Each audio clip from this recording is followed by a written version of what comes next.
So a person that I don't know, it's like we can't get around not talking about Elon. Yeah. You know, it's like every The time. savior. But it's because he's innovating at such a high speed. There were actually several stories. You know, we could have gone the way of talking about Tesla potentially making a van, but that's not what we're going to talk about. We're going to talk about the new interior of Tesla. So it is impossible not to talk about him. Crazy. Because he's doing so much stuff at the same time.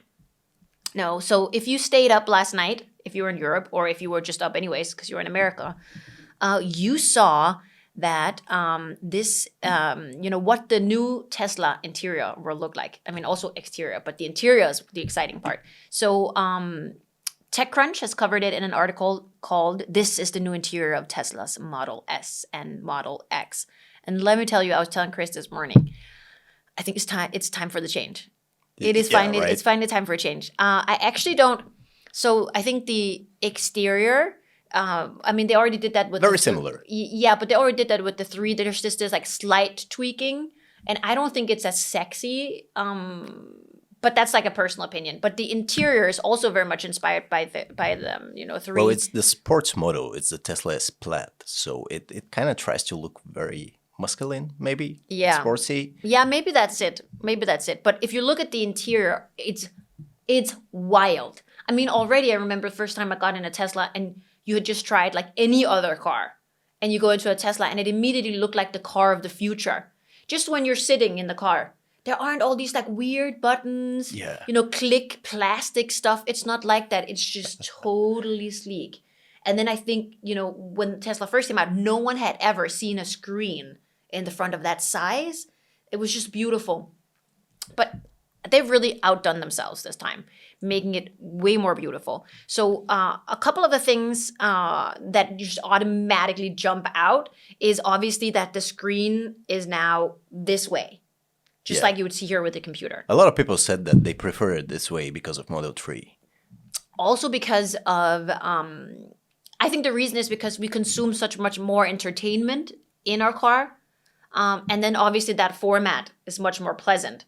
So like my car has this format, like that's not a good Netflix format. So, the screen is this way, optimized, and obviously the resolution and everything is just better, but it's sort of optimized for consumption of content. And we can actually see on the photo on the website that they are putting Netflix there, so there is some collaboration in between. It is a Netflix that comes up, so they're also signaling that this is the kind of consumption. And they're promoting gaming in the car, like PlayStation integration. And exactly, whatnot. yeah. So that's some of the things. So for example, there's also a display in the back of the car. So there's a small display like for the kids in the back. And then there's wireless gaming and wireless charging. And I was kind of late to the wireless charging game. But ever since I got a wireless charger, I feel like it's a life-changing event. Yeah. It's like you save what? You save not even a second. But the quality of life of just putting your phone down versus so wild.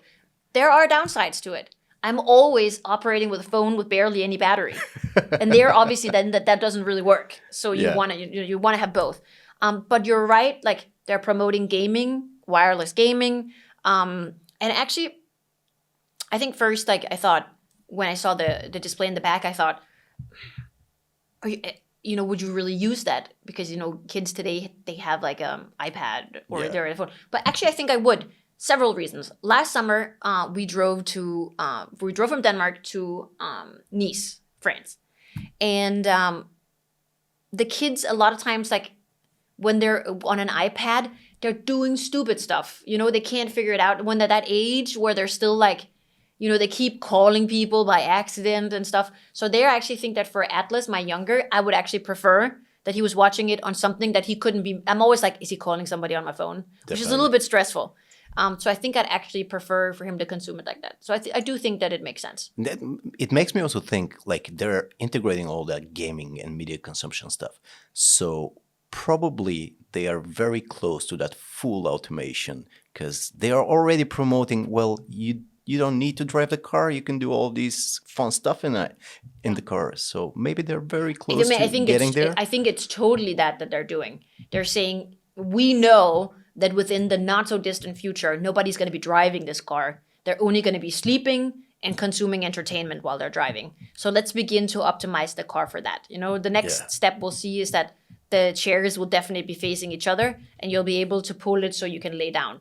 I mean, that's all we're missing. And I think about, like, for example, my summer house, it takes like 4.5, 5 hours to drive there.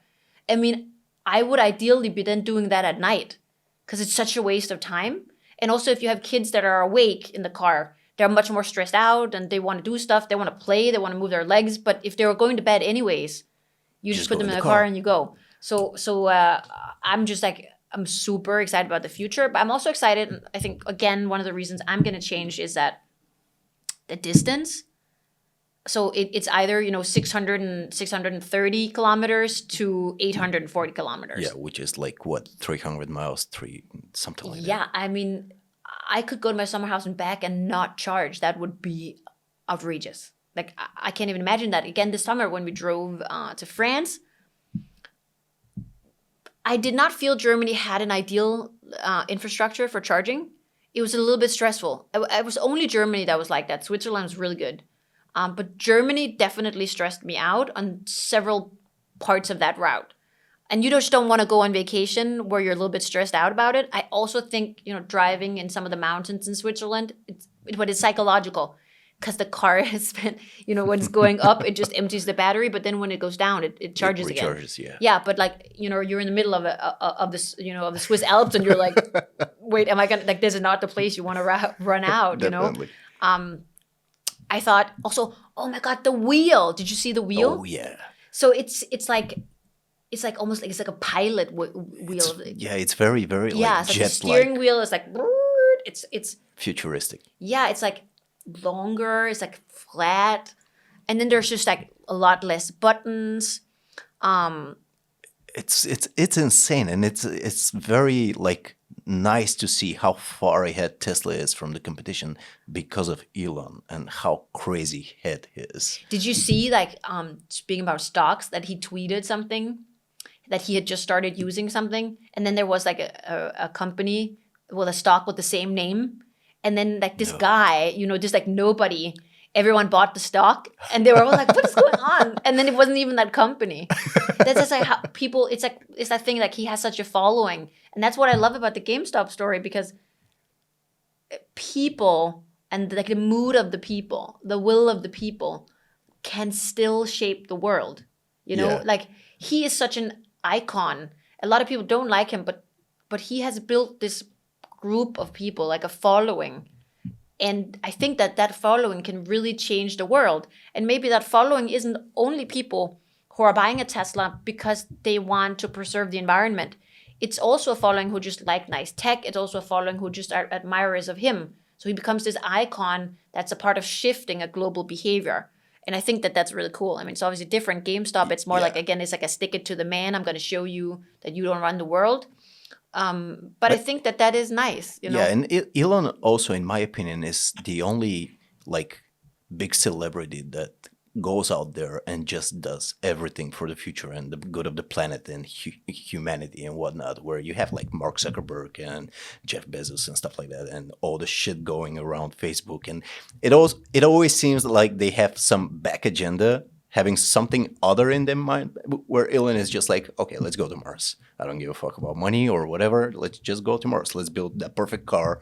Here we go. Take it. And he's doing stuff.